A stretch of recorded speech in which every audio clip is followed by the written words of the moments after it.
Hi, I'm Bill Arnold. Thank you for listening to this podcast. There are many more podcasts available at myfaithradio.com.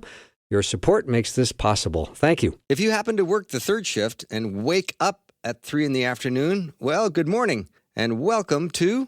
Oh, don't you know, it's the Bill Arnold Show. It's Bill.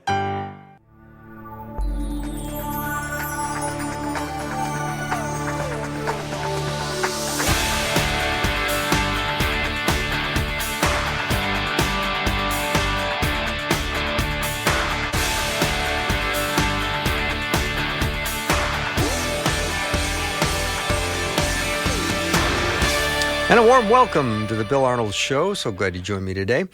I hope you had a chance to listen to Susie Larson live. She had Max Lucado on today. It's been a great day here at Faith Radio.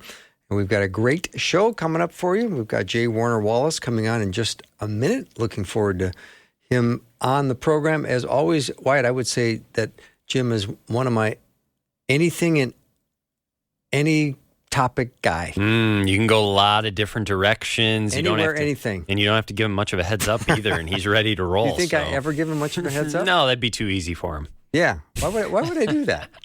Well, you don't, and that's exactly why you don't. So Right, it's right. good. But yeah, looking forward to the conversation. It's good to be back on a Monday. I'm glad he's a regular guest and willing to do so, and he comes on, and every time he comes on, I learn a lot, so I'm always glad he's back. J. Warner Wallace, you can learn more about him at coldcasechristianity.com. Jim, so glad to have you back on. Well, the nerve-wracking hour of radio I do with you every month, because I have no idea. You don't even tell me. I don't Like, even give me give you a some clue. idea of what you want to talk about. No, I just don't. bring me on. And even as you're saying it, I'm like, you'll say, well, you wrote this article about this. And I'm like, did I? Yeah, like 12 years ago. Yeah, how are you digging that one up? It's just not fair. It's not fair. Yeah. So No, let's it's talk. fun, though. Let's talk a little bit about Alaska. I know you were there 3 weeks, and you're back in Yeah. California now. And Yep. We do 2-3 week stints every summer, and so it's a total of 6. And then we came back on Friday, and it's amazing. It's opportunity for officers and their spouses who are involved in critical incidents. As you know, this happens around the country, to kind of sort out their marriage and figure out what's been going wrong, what's been working, and try to strengthen those marriages. And so it's a marriage resiliency retreat, which I never really thought of myself being involved in. You know, when you work in, I pretty much, when I wrote the first book, it wasn't about marriage. You know, it was about the case for Christianity. But this is, if I think about it, I mean, Susie and I have been together for 47 years. I suppose we could probably tell you everything we did wrong, at least. Maybe that would help. You know, so we started doing this 6 years ago, and now we just finished our 6th year doing it. So fabulous. Yeah, it's been great. Yeah. I love that you serve in that capacity. That's really inspirational to me.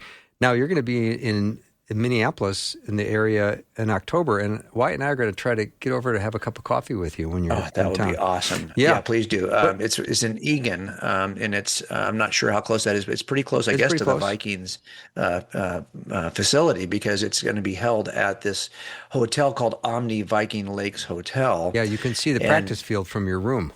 Really? Okay. Yeah. Well, so this is something that'll be fun for me too then. I'm going to be there as one of the speakers, but it's for law enforcement couples or for single officers. If you just wanted to come, it's a 3-day retreat. It starts about 4:00 on Wednesday, October 14th, and it runs till about noon on the 16th, which is a Friday. And a lot of it is just trying to encourage police officers, because I've always felt that police, you know, of course I'm biased because I worked in that industry, but I always thought this is the one foundational profession that is so necessary to establish a foundation in which every other profession can thrive. And this is why we get so upset when we see something that we think is amiss in law enforcement, because we recognize if law enforcement's sideways, that pretty much everything in your culture is going to be sideways. So we have to make sure that we are all on the same page. Could you imagine if Christians were involved in this industry? And to be honest, not a lot of police officers are Christians. And so this is something that we've seen a need to kind of talk about. How do you get through life? How do you get through critical incidents? How do you get through your marriage? And what's great about the Billy Graham Association is they've been running this ministry for law enforcement for well over a decade. And they've developed these retreats, and I get to speak at a few of them. So I'll be there for this one. And it's free to any couple who is there for the first time.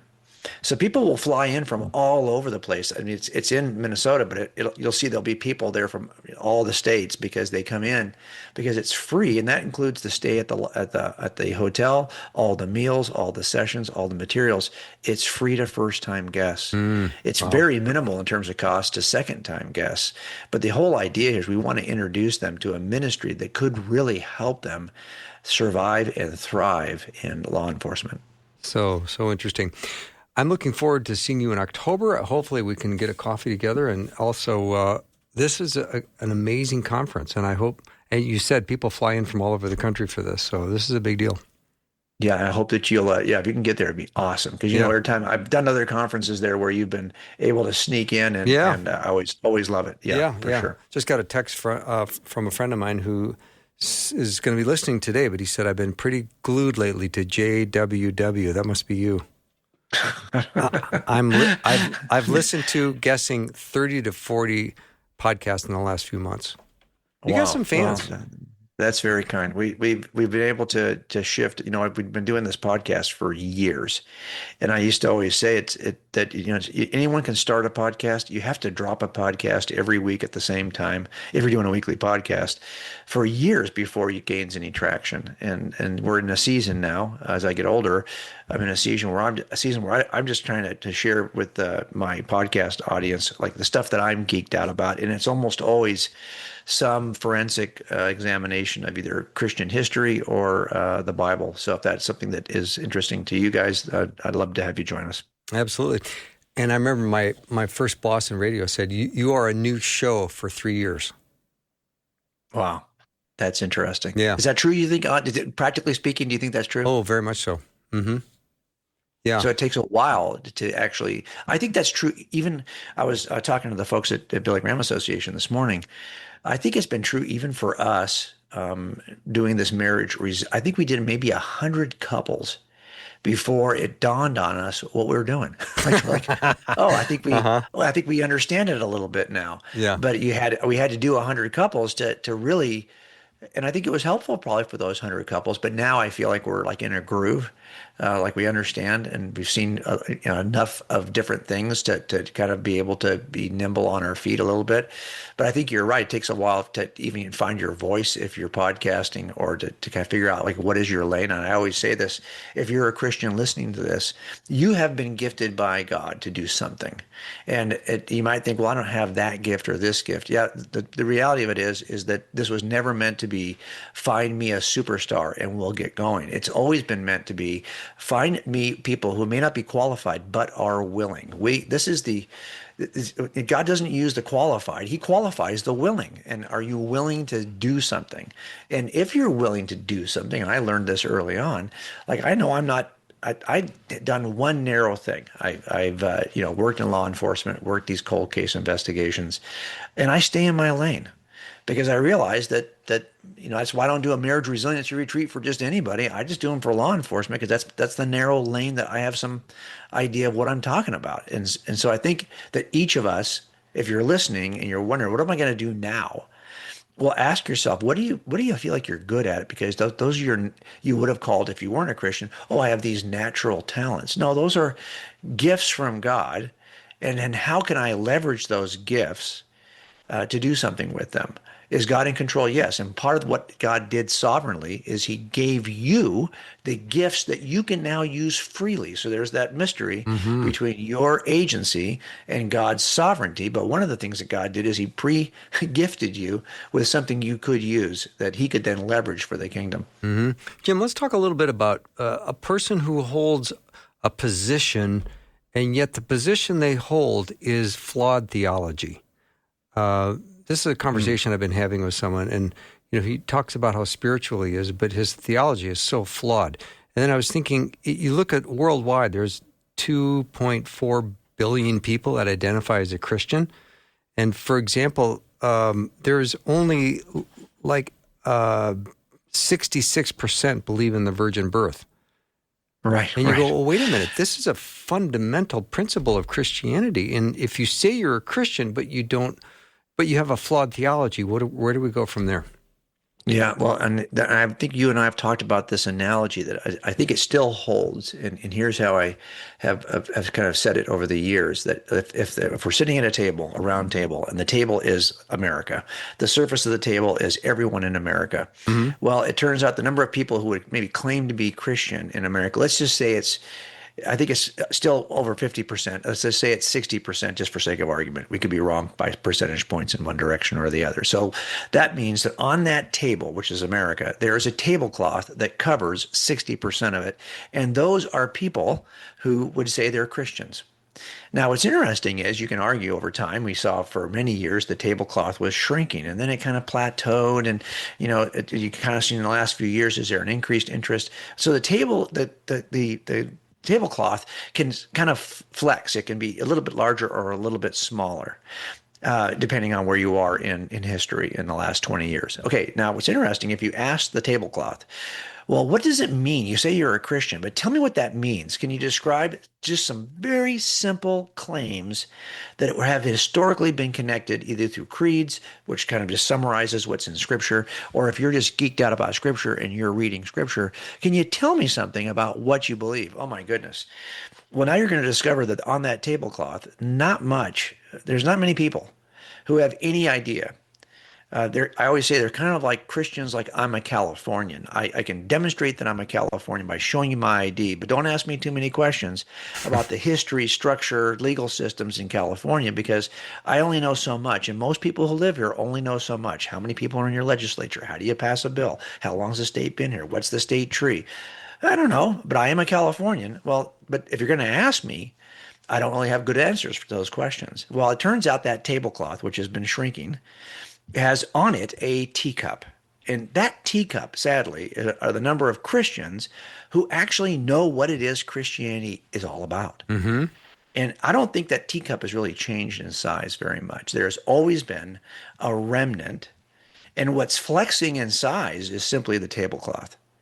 So there are fewer people who will claim Christian identity, but the people who are really committed and know, and Jesus talked about this in Matthew 7, verse 21, where he talks about, hey, you've been doing stuff and claiming a Christian identity. You said you've been doing it in my name. You're calling yourselves Christians as you're doing this stuff. But I want to tell you, I never knew you, largely because you never really knew me. And broad is that group. And he's said, 2,000 years ago, narrow is the group that's in the cup. Broad is the group that's the tablecloth. Right. And so in the end, I want to be in the cup. And what's interesting about that is often when we get people who will say they have a Christian identity who will come to these retreats, if you ask them, and we do, we kind of have a question that will help figure out if you actually know what the gospel is to begin with. And so part of what we're doing in these retreats is simply clarifying what is the gospel and how does the gospel in your life, how is it that when you live the gospel at the forefront of every thought, how does it change the way you treat your spouse? How does it change the way you behave at work? How does it change every other dimension of your life? This is what Tim Keller called, his ministry is still called the gospel in life. Because the idea here is that, if you actually are focused on the gospel, all the other stuff is really in response to what God has done for you. And it changes everything. All right, Jim, we're going to take a short break. If you have a question or comment for Jim, let me know what you have. 877-933-2484. That's text line. And we're going to return in just 90 seconds.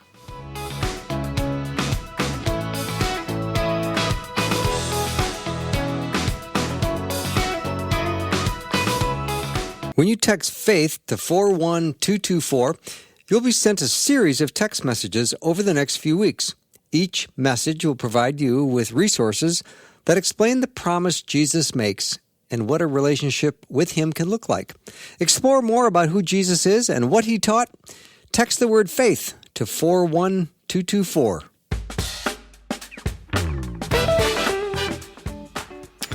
I'm back with J. Warner Wallace.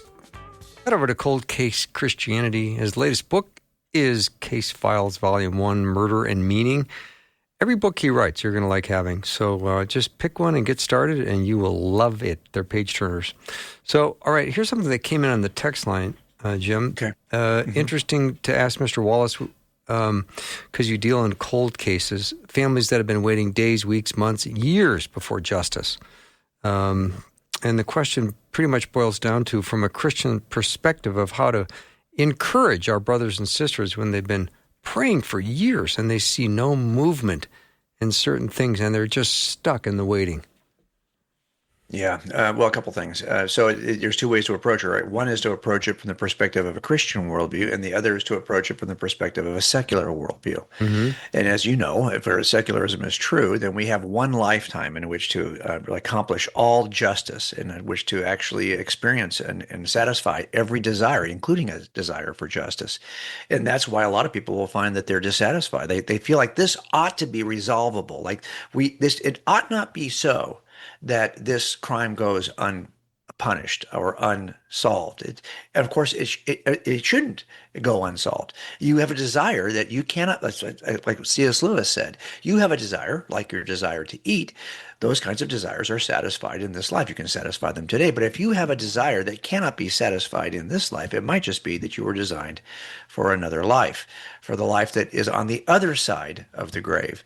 And it turns out that, for those of us that when I work a case, I don't always get to say, where I stand on this spectrum of belief, but often families will come and they are openly Christians, and they struggle with this in a different way than you struggle with it if you don't believe there's life beyond the grave, because they know that in the end, all things will be made right. And every question we have about why is it happening this way? Well, if there is no God, then there's no point in asking those kinds of questions, because there are no answers. It's what most atheists would say about the nature of the universe. It's too bad for you. I hate to say that, but there's no God that's in control of any of it. It's just a random series of events that occur based on physics, space-time, matter, physics, and chemistry. And so there's no point in asking a why question.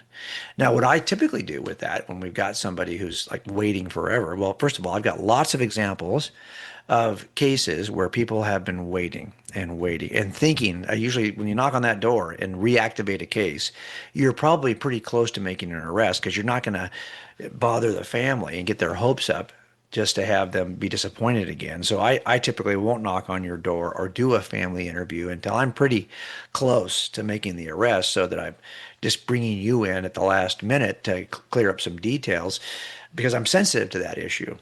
But in the end, I've got many examples of cases where, what got it solved? It was the persistence of a family member who was a pain in the side to the original investigator. And often what happens, like the original investigator retires, he gets transferred. It's not like he doesn't care anymore. He's just no longer the guy to go to. Well, who do I talk to now? Well, then they're writing the sergeant. Well, then he retires. Well, then who am I talking to now? Well, now they're writing the chiefs of police. They're writing the district attorney in Los Angeles. They're writing the governor. I had a sister who every year, and I suggest this for those of you who have a family member who was killed and it's unsolved, this sister made it a point that on the anniversary of her sister's death, every year she cut a letter to our chief of police, to our city mayor, to the governor, and to the attorney general. And she did that every year for the, let's see, but this was a case, it's probably 32 years. 32 years. Now you think during that time of 32 years, she wasn't thinking no one's ever going to pay attention. And I had no connection to that case. Eventually, a guy who has no connection to anyone who worked the case 30 years ago gets activated to work a case. And so how do you keep it alive? You just pick a date, either the birthday of the person who died or the day that she was killed or he was killed, and she would write a letter, and then I would always get that trickle down. You work in this case, and when I first started working cold cases, that was not the first case I worked, but I knew it was there because I got I got reminded every year that it was there. So we eventually did get to it. So that's why I say don't get frustrated with this. Crazy things happen, and eventually what typically happens is something fluky. Like for us, we got lucky and we solved one cold case. And then it thought, well, oh, you guys can do this. Like suddenly my agency realized it was possible. And then Dateline picked it up. Oh, not only is it possible, it makes us look good as an agency. Well, then you know what's going to happen, right? Now I'm working cold cases full time. I was always doing them as like a hobby almost on the job. And then suddenly I got the opportunity to work them full time. And then her case got reactivated because now she was the first person I thought of because I had been getting this notification every year. So it's something that don't get frustrated. It's really it's the story of so many cold cases that they get activated after so many years because somebody was persistent. Jim, when I think of the person that's holding out, and I think of the road to Emmaus, and these disciples, they had the facts, but they just didn't quite understand them. And you've got this flawed theology. They knew that Jesus was crucified, and they knew the tomb was empty, yet they were walking away. They were walking away from Jerusalem. And it's not that they didn't have information, they just didn't understand what the information meant. Yeah, no doubt about it. This is why the arc of the story of Jesus, it, of course, has to include not only the resurrection and all of the sightings of the resurrection, but the 40 days in Acts chapter 1 that he spent with the disciples, giving them many more convincing proofs. All of this becomes the clincher that motivated people who at first did not really believe that he was going to rise. I mean, I can only imagine, and we talk about this all the time, Bill, with trauma. Trauma is almost always about and how do you flourish after trauma? Well, you have to figure out what chapter are you in the traumatic story. And if you can figure out, Viktor Frankl was great about talking about this, if you can make sense of the suffering by seeing what is possible on the backside, how God could leverage what you've been through. And let's say that every life is a 10-chapter story. Often people who get stuck in PTSD after a traumatic event, they'll live 4 chapters before the trauma, and then the trauma, say, is chapter 5, and then they spend the next 5 chapters reliving chapter 5. So their story is basically 1, 2, 3, 4, 5, 5, 5, 5, 5, 5. They can't get out of chapter 5. But if you can think, well, what is the potential for my chapter 7, 8, 9, and 10? What could it be? Those people who are thinking about that, who understand that their story is more than just the 5th chapter repeated 5 times, those folks end up flourishing. So look at the cross. So on that cross, I only think about it because you're talking about the road to Emmaus. These folks did not clearly. The people, if you drew a radius from the base of the cross, and that radius circled all the people who were standing at that cross, watching Jesus crucified, there was some trauma in that circle, because we can see from the Gospels that John is in that circle, the Marys are, the women are in that circle. His followers could not believe, and they were sobbing and they were traumatized by this. Their expectations were shattered because they had expectations that weren't accurate. Like, you're here to save us, you're here to lead us, and here you are dying on this cross. They are experiencing all of the trauma. The one person who's the least traumatized happens to be the guy hanging on the cross, who's calm enough to give his mother to John, to tell the guy on the next cross that they'll be together in paradise, to ask the Father to forgive all these folks because they don't know. And why is he calm? Because he knows what chapter he's in. He knows this is only Friday. Sunday is coming. There's chapters after the trauma that will change everything. And clearly, if the people in that radius had known what was coming, they would not have experienced the crucifixion the same way. And the people on the road to Emmaus, because they didn't have a clear understanding of what the mission of Jesus would ultimately be, were experiencing this. How about, forget about them? How about Mary in the garden? Oh, right. It's just the gardener, Yeah. There's like no expectation. This could beat Rabbi. Yeah. Like it dawns on her. Why? Because it turns out almost all of your experiences are so expectation driven. This is the same thing that happens when you go to a restaurant and it's been rated, 5 stars, and you go and you have a 4.2 meal and you're upset because, but look, a 4.2 meal is not bad. Yeah, but I was expecting a 5-star. So it turns out that whatever your expectations are, they kind of set either your level of satisfaction or how you perceive something, because they obviously had no true expectation that they didn't think this was possible. That's one thing to do the miracles that Jesus did, but apparently that idea that somehow victory would mean first dying on a cross seemed just out of the question. And of course, that's why they received him the way they did in the first hours. Jim, I'd love to talk more about the summer in Alaska because you're dealing with people who have had trauma, men and women in law enforcement that have suffered trauma.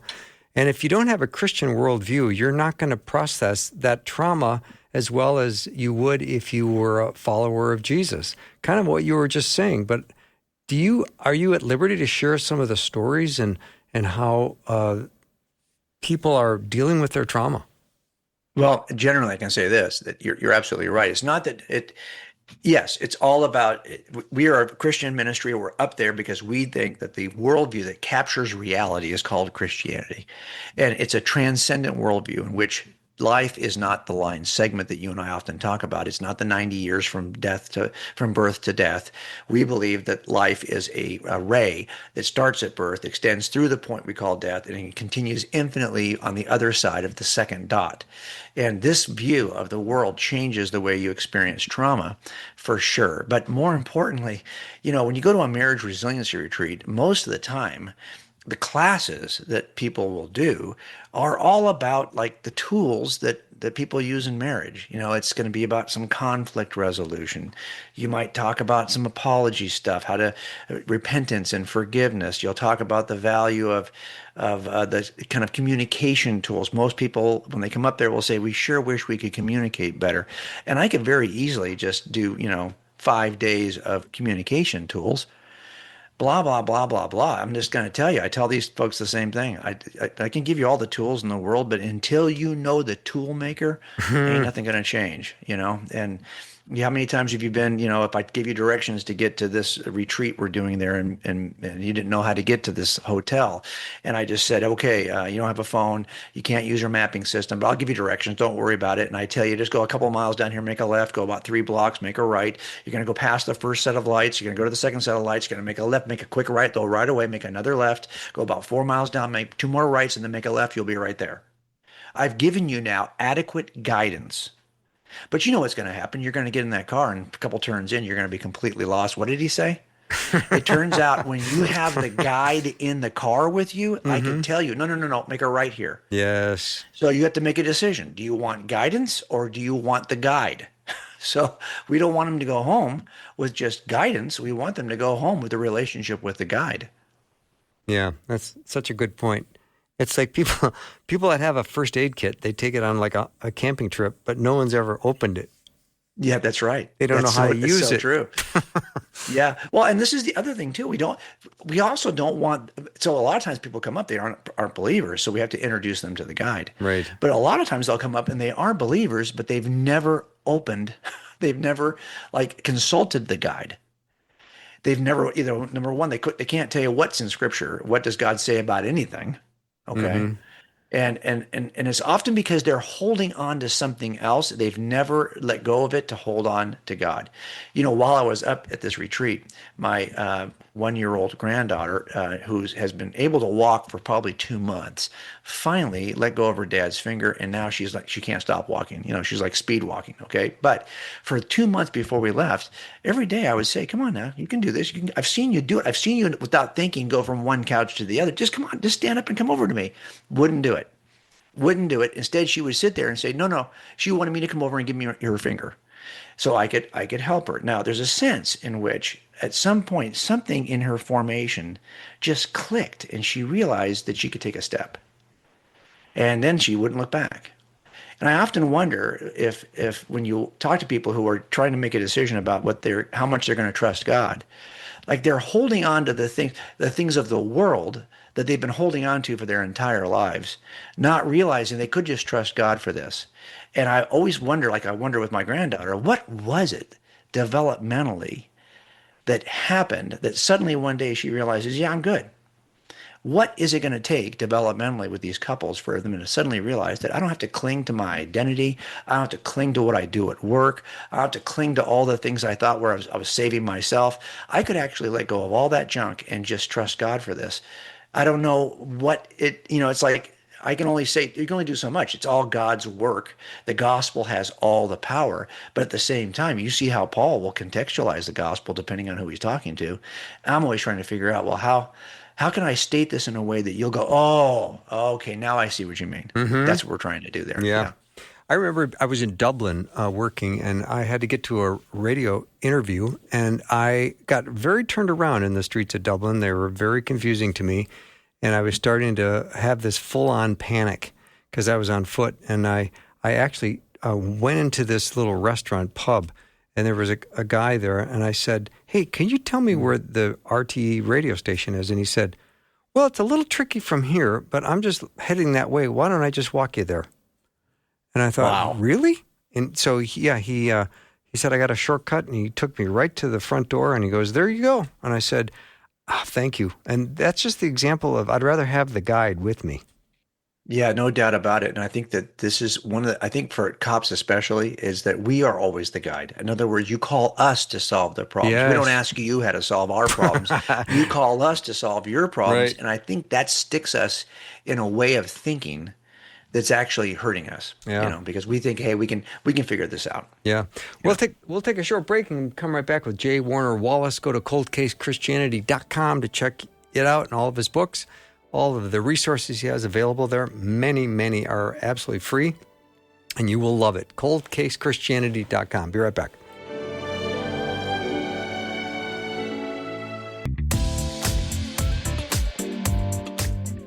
So glad to be back with J. Warner Wallace. Jim, I don't watch tons of news. I don't know how much you consume, but when I hear voices out there saying that they would like to abolish police, I don't know what you think of when you hear that. Well, I guess it comes from a couple different places. I mean, one, I would love a world in which there was no need for police. No, I would too. So if that's what we mean by abolish police, then I can at least sympathize with the idea that it'd be nice to live in such a world. The problem, of course, is that we know that our theology as Christians actually happens to match reality. The Bible describes us the way we really are. And the problem we have in our marriages is because we are fallen, sinful, selfish people who are trying to navigate with other fallen, selfish, sinful people. And you put two fallen, selfish, sinful people together and you have a marriage, and there you go. That's what's going to typically happen. Well, it turns out that fallen, selfish, sinful nature exists in all humans. This enigma of man, that we are capable of such incredible altruism, yet at the same time capable of something so vile that a person can commit a murder and for 30 years look like he could never do such a thing. That's every case I've ever worked. These are guys who they're not serial killers. They actually do one horrific thing, and then you'd never guess that they were even capable of one horrific thing.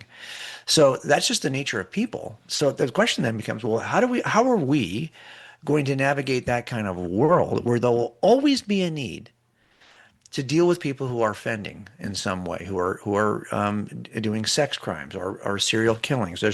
We're not going to eliminate that inhuman nature. It's not about this idea. There's two ways people think that humans could possibly be explained. One is that we are born innately good, and all we have to do is not mess up the innately good human.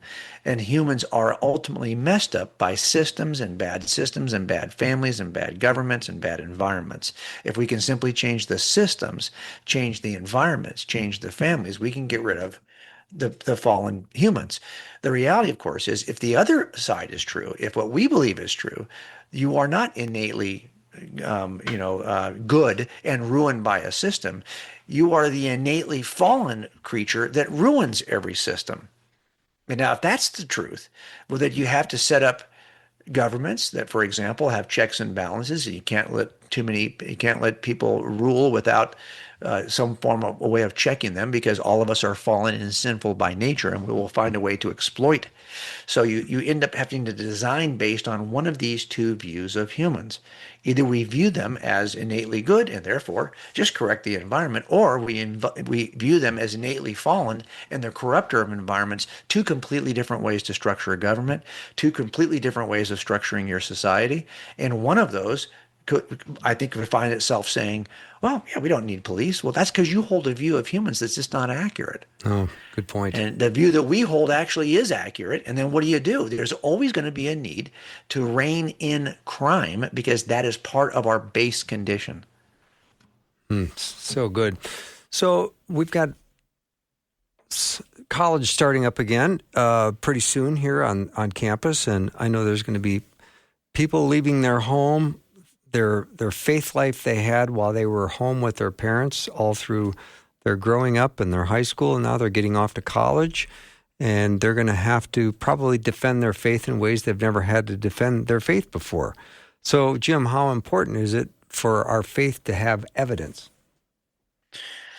Well, so, this is, again, let me just go back to the cops for a second. These are folks who, for the most part, are case makers by nature. They're building they're driving around and they see a car that maybe fits the description of some crime that just occurred, and they're building probable cause in their head. Do I have probable cause to stop that car? Do I have a legal reason to stop that car based on the crime that just occurred? Then they get up on the car and they're looking for probable cause. Do I have any reason to believe I should talk further to these people, that I need to do a search maybe, or even ask further questions? If at some point they're taking someone to jail, they're building it in their head. Do I have a case that warrants my taking him to jail? Then if that thing gets filed, they're going to be asking, do I have enough of a case here to even file this case? When I get in front of a jury, do I have enough evidence to make the case? Okay.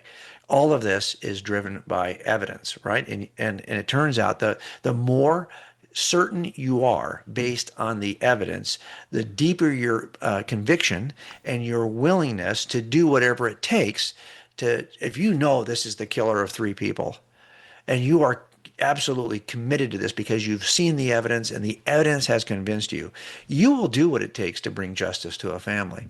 Same thing happens in our beliefs when it comes to God. If we think this is, it could be true, and I like it, and my family's always believed it, I've never really looked at it deeply. And now you got your faith, I got mine. And if we see those as kind of equal, there's no real truth to any of them, but they just kind of what works for your family and what works for my family. Then the minute we're going to be pressured, we might abandon the view we have of God to accommodate whatever it is we might like to believe in the moment. And you see people do this all the time. Well, really? Okay, so God's got some pretty strong words about certain things, certain kinds of sexual behavior. If I don't like those kinds of commands because the culture seems to have rejected them, well, then why not? There's probably a theistic view out there, some kind of spiritual worldview that would accommodate what the culture is saying. Let's just do that. It's going to make life a lot easier. You can still have some spirituality, quote unquote. But here's the thing. I'm committed to the Christian worldview because the evidence is so overwhelming. I don't have a choice. In other words, all my decisions about culture, about what's right and wrong, about moral truth, those are all so downstream of the most important question. Did Jesus really exist? Did he really do what the scripture says he did? Did he really say those things? And if I have good evidence to believe that those are true, then I'm stuck with that. That's where I'm ultimately going to bend my knee to who Jesus is and what Jesus said. Not because I like it or it's convenient or it's the religion of our family, but because it is the truth. And how did I get there? Well, because I examined the evidence. The stronger your evidential certainty, the stronger you will hold on to a view when it's challenged. The greater your evidential certainty, the more committed you will be to stand strong and stand firm in a culture that's going to scream at you. So if anyone wants to have a worldview that is unflinching, grounded in something more than your personal opinion that can change tomorrow if it works better for you, ground it in something you can't change, which is just the historical facts. This is what happened in history. This is who Jesus is. And I'm stuck with that. And because I know that it is true, I cannot change the words of Jesus. He's not my personal, I can change everything he says to meet my personal needs that day. No, this is what he said. This is who he was. This is what he did. And I'm going to have, if I want to call myself a Jesus follower, if I'm committed to the evidential approach, I'm stuck with that and I'm not going to flinch. So it's pretty important that you have some biblical literacy. Oh, absolutely. This is one of the things that I think is the thing that changes everything. How I've been saying it to cops is look, there's a lot of stuff you're geeked out on that, and you'll see this during the downtime. Will be in between of things we're doing in this retreat, and somebody will strike up, one of the guides who's up there will strike up a conversation about, let's say, rifles, hunting rifles. Okay, well, I'm telling you, some of these guys, they can tell you every little detail of what grain ammunition they're using to hunt this kind of animal, whatever. I mean, they're geeked out about it. They never sat down and said, I'm going to spend the next year studying rifles. No, that just happened naturally because that's the stuff they were so interested in. Or saw a conversation once up there about running shoes. I mean, I didn't even know all this stuff could be talked about when it came to running shoes. But this guy was like a gym rat, and he was a runner, and he talked about the toe box, and I mean, he had all this stuff. I mean, this guy could say more about running shoes than I even care to repeat. But it's not like one day he woke up and he said, I think I'm going to start to study clothing. No, it turns out he's just geeked out about this, and then everything else came out of that naturally. So my question is, what's it going to take to get you geeked out about Jesus enough that you're trying to find the stuff that's hidden. Like you really want to know what he said over there. And you really are like, what's it going to take? We get so geeked out about these cases that I'm willing to pick apart. Let's say I've got a 30 or 60 page transcript of an interview this guy did back in 1980. I will spend months, and I love it. It's not work. I'm just trying to find the stuff, the little tells, the things that he said that are going to eventually, when I put them in front of a jury, they're going to go, ooh, yeah, I see that. I didn't see that before. Like I'm looking for the little things, and I'm just so geeked out about that process that to me, that's not even work. It's just what I do. Well, the same kind of thing is true for me with Scripture. I'm just so geeked out about the process. But you can't light that kind of fire. You can't, I don't know how to, that's something that God does, right? Mm-hmm. But I know this, you're not going to ever be that geeked out about it until you first, these cops at least, first are like, okay, I get it now. This is true. This actually happened. So this is not just an opinion. This isn't just my worldview of choice. This is actually the way the world really is. And once they at least get to that point, I think we got a better chance of getting them geeked out about what God says. Mm-hmm. We'll take a short break and be right back. J. Warner Wallace is my guest. Go to coldcasechristianity.com. We'll be right back.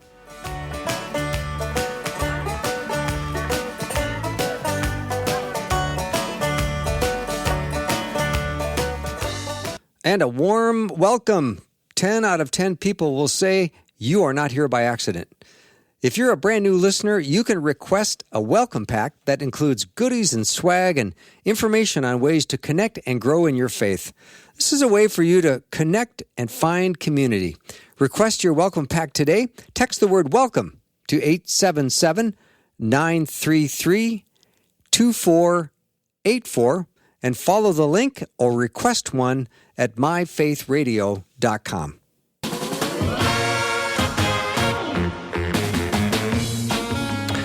I'm back with J. Warner Wallace, and Jim, I got a text that said, did he solve that sister's cold case that you were talking about? Yes, we did. Whoa. Yeah, and so many of these, I don't really talk about the details of all of them because part of it is that every case you do has to be, is going to be appealed, and there's a long appeals process. I'm always surprised that Dateline, the DA's office even wants to do a Dateline episode. If it was me, I probably wouldn't talk about him at all. Just because I don't want to have to, what's going to happen? Do we even know? The appeals in California can go forever. So, but we do talk about them, and at least it's all public record, I guess. What's the difference, right? It's all going to be out there. It's all available to anybody who wants to dig. But Dateline makes it pretty. And Keith is one of those guys who could make anything. Have you ever seen Jim Gaffigan's bit on Dateline? No, I haven't. The comedian Jim. Oh, you have to look it up tonight. Yeah. Yeah, it's hilarious because he does a little piece of Keith Morrison that's just, anyway, for anyone listening, Jim Gaffigan's got a great Dateline bit. It's worth listening to. There's another comment that came in. Jim, we have a family friend who had a lifelong career in law enforcement and retired FBI agent. He lost his teenage daughter many years ago in an auto accident. Though his wife is a devoted follower of Jesus, he's been resistant to the gospel. So, Yeah, no, that's not unusual. I mean, a lot of it is, if you think about what most objections where they typically reside, it's almost always some problem of evil. Like, why, if God, why this? If God is all powerful and all loving, what in the world, how do you explain this murder? How do you explain this accident to somebody who you might say is, well, this is the most godly person I've ever known, and here, taken in an accident, and there's no sense or rhyme or reason. If God is all powerful, why would he not stop that? He doesn't have the power? Well, then stop calling him all powerful. If he's all loving, does he just not care? Well, then stop calling him all loving. So I think in the end, we have to be able to ask the question, is it possible that there's any reason at all that God would allow something to happen? And if there is a reason why God would allow, a good, all-powerful, all-loving God would allow something to happen, what would be the reason? And that's, I think, part of what if I'm working with somebody, a family who's experienced that kind of suffering, and they're open to what the Christian worldview teaches, well, then I think we can, but I don't even think a lot of people who are Christians necessarily would know how to answer that question, because they haven't really, how many times do you go to church and you'll hear something like, well, if you just believe this, God will bless you with a good marriage. Like, this is seen as kind of the solution that makes life better. And then what happens is life doesn't get better. It seems like it's still hard. Well, then how do you explain this? So I think what we have to be able to do is explain why God would allow things to happen a certain way. What is God trying to achieve? But yeah, I see this a lot where you'll get one member of the marriage will come up, and they might be a believer, but the other is not. And it's always wise to ask, well, why? Why not? I bet you if you asked that particular FBI agent, it would have something to do with the loss of his daughter. That's probably why she's mentioning it. And we have to be able to navigate have those kinds of conversations. Not that you're necessarily going to have a great answer, but are you willing to talk about it? Are you willing to even approach an answer? Are you willing to at least listen? A lot of what we do, Bill, is what we call the ministry of presence. There's some of the stuff I can't fix. Like, some of this stuff is bigger than all of us, but I can sit and be present with you, and just kind of walk through it with you. I'm not necessarily going to solve everything that, you're not going to solve every issue that comes up there, but just sitting with people and having a compassionate ear. And if you don't know the answer, just say, well, let's try to travel through that together. Let's take a look and see if we can find an answer together. You don't have to have the answer in the moment. Boy, just by noticing people, giving them eye contact and being curious and listening, it really makes a difference, doesn't it? Well, I think sometimes people wonder, is there space for me in this group of Christians? This group of people you call yourselves Christians. Well, I don't think I fit. I don't think there's a room for me over here. And I think part of it is just making sure that people know that we're all, a different kind of mess, a different kind of hot mess, and that there's room for. This is truly a place that, John's gospel. I love John's gospel, because if you look at the other gospels, they are like Matthew, so focused on preaching the gospel to Jewish readers. But it's in John's gospel that Jesus is the Savior of the world. For God so loved the world, not just Israel, the world. You see that over and over again in John's gospel, written largely to Gentiles, to say, hey, there's room for you here. As a matter of fact, the last person that Jesus speaks to before he goes into the discipleship of his disciples, and then he goes to the cross, is a Greek speaker. His public ministry in the Gospel of John ends with a Greek speaker, because John wants us to know that there's room for you here. This is not just this. He died for the world, for all of us. We all can fit under that and become part of that family of God. Jim, as always, thank you so much for doing this today. I love our conversations, and I always look forward to having you on. Love to be here. I'll talk to you again next month. All right. I appreciate it, Bill. Thanks so much. Yep. J. Warner Wallace has been my guest. Please go over to coldcasechristianity.com. Check out everything he does. It's phenomenal.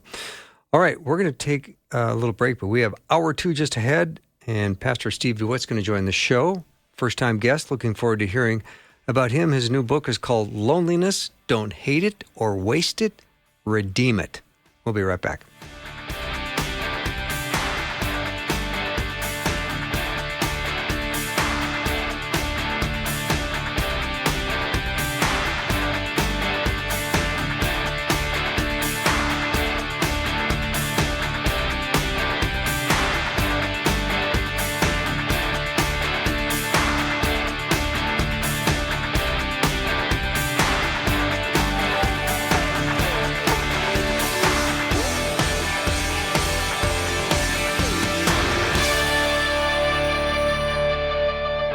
Thanks for listening. Programming like this is made available through your support.